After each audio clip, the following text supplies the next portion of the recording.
네, 안녕하십니까. 두드림TV 최현민입니다. 오늘은 대인 면접 세 번째 시간입니다. 지난번에 이제 저희가 자기소개와 지원 동기에 대해서 다뤄봤고, 나머지 문항을 오늘 다 한번 다뤄보도록 하겠습니다. 나머지 문항은 그렇게 걱정하지 않으셔도 됩니다. 그러니까 기본 구조만 딱 기억하고 계시면 됩니다. 나머지 네 가지 문항 뭐든지 기억나시죠? 자소서에 있던 세 가지 포인트에 대한 질문, 혹은 그러니까 장래 희망, 입학 후 포부, 약간 이런 부분에 대해서 얘기를 해주시면 되겠습니다.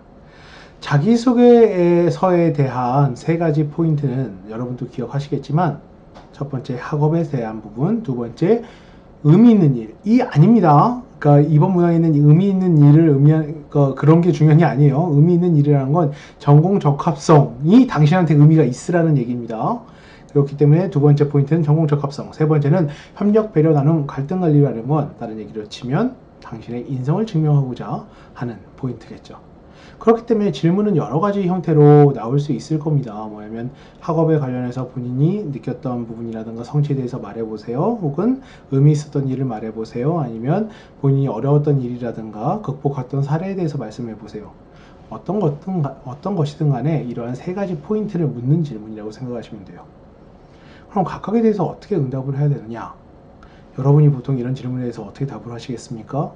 여러분 대부분 자소서에서 썼던 그 활동을 말할 겁니다. 그냥 서사적으로 그런 일이 있었습니다. 쭉 얘기를 할 겁니다. 안 됩니다. 안 됩니다. 첫 번째, 여기서 지금 여러분이 포인트를 못 잡겠으면 바로 처음 했던 우리 첫 번째 강의를 한번 들어 다시 가보시기 바랍니다. 그때 뭐라고 그랬죠? 활동 하나에 능력 하나입니다. 여러분이 기억할 건 딱 이거예요. 활동 하나에 능력 하나. 그럼 여기서 포인트는 뭐겠습니까? 이 능력이 학업적인 능력이다. 그러면 1번과 관련된 문항인 거죠. 이 능력이 전공 적합성과 관련된 부분이다. 2번인 거고요. 이 능력이 당신의 인성과 관련돼 있다. 그건 3번인 거고요. 아시겠습니까?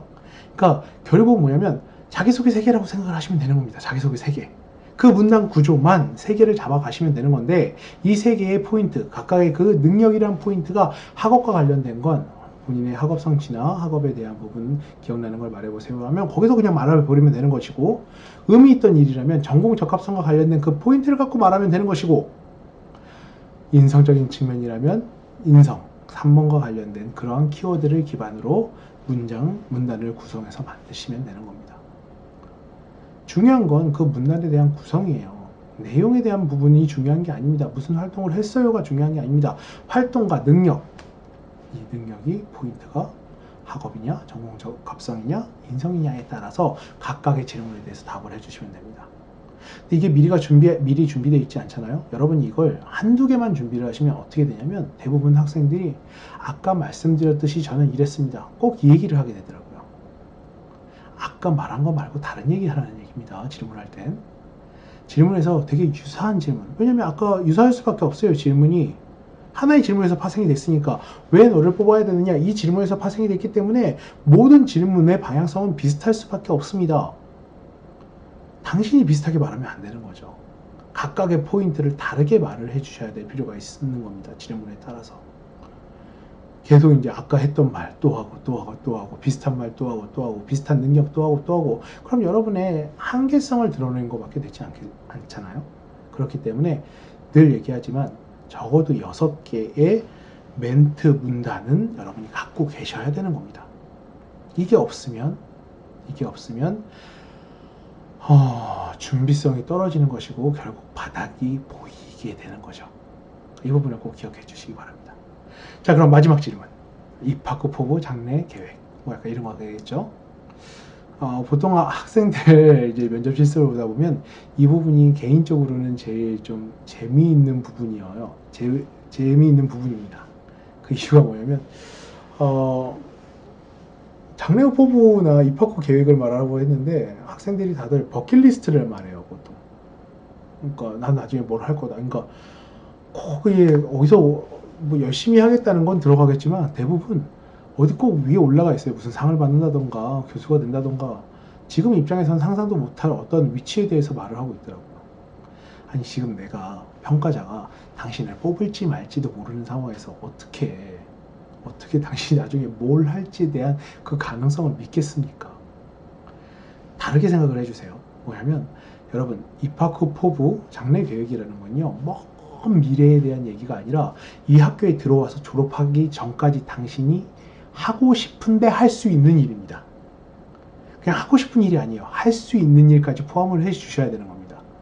왜냐하면 대부분의 학생들이 진로 목표나 진로 계획, 본인의 가능성을 나타내는 부분을 할 때 저 위에 있는 제일 꼭대기에 있는 그 목표치만 갖고 말하는 경우가 있어요. 근데 목표는 누구나 말할 수 있어요. 그럼 중요한 건 뭐겠습니까? 이 목표 이전에 지금 첫 번째 단계, 두 번째 단계가 얼만큼 구체적이고 체계화적으로 구성이 되어 있느냐에 따라서 여기에 도달할 수 있을지에 대한 가능성을 우리가 확인하는 거죠. 그럼 뭐가 더 중요하겠습니까? 목표치는 말하지 않아도 상관없어요. 지금 1, 2학년 때 혹은 3, 4학년 때 내가 대학에서 내 진로나 내 계획을 어떤 식으로 짜왔는가 할 것인가 이 부분을 기반으로 말씀을 해 주셔야 될 필요가 있다는 거죠. 그럼 거기서는 뭘 쓰는가? 아까 지원 동기에서 했던 우리가 2회차 지원 동기에서 했던 학교에 대한 조사가 여기에 다시 한번 들어갑니다.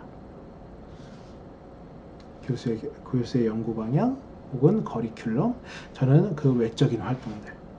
저는 학교에 다니면서 무언가 목적을 위해서 커리큘럼은 1학년 때, 2학년 때는 어떤 식으로 할 것이고 어떤 프로젝트에 참여해보고 싶고 동아리는 어떤 식으로 해서 나의 스스로의 능력을 기를 것이며 내부적인 측면,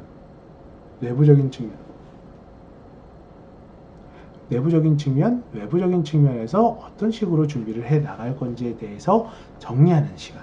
그 부분이 바로 입학 후 포부 장래 계획이라고 생각을 하시면 되겠습니다. 납득하셨나요? 당신의 계획과 구체성을 보고 그 목표에 도달하는 당신의 가능성을 판단하는 겁니다. 혹시나 가능하다면 저렇게 추가해 주시면 좋겠죠.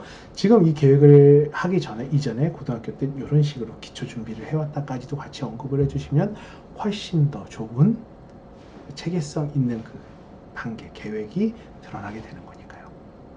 자, 여기까지 여러분이 한번 준비를 해주시면 충분할 것 같습니다.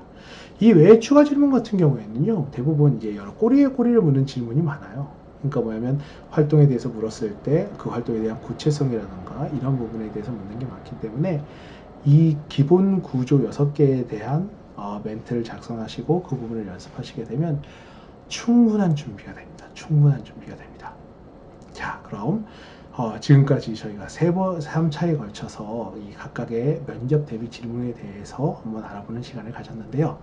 다음 시간에는 이 면접 외적인 측면 있잖아요. 그 부분에 대해서 다루는 시간을 가져보도록 하겠습니다. 네, 수고하셨습니다. 감사합니다.